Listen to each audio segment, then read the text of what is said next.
Hi everyone, Stevie from Mollies Make Create here. Now, I thought I would quickly come on here and show you how I like to add on a new ball of yarn to my project. So you want to leave a bit of a tail, and then you want to start a stitch like you would normally. Then you want to grab the end of your new ball and just lay it over the top, leaving a tail, and just pop your thumb on it. What you want to do is grab these two strands and hold it as you would one single strand. So you've got your old ball tail and your new ball here. So just grab them both, and you want to finish the stitch. You're holding the two strands of yarn like that. Then you want to do another 2 stitches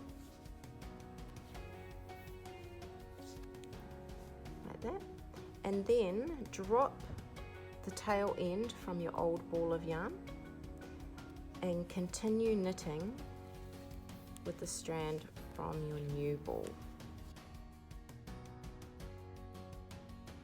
One thing you got to remember, when you come back around and you start knitting here, you want to treat these 3 stitches where you used both strands as one stitch.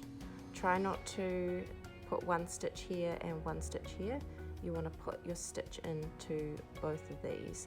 Now you'll know once you come back around which is which, because these will be nice tight together, and they'll be coming out of 1 stitch. So yeah, and then when you get to the end of your project, just weave these ends in and snip off the end and you're done.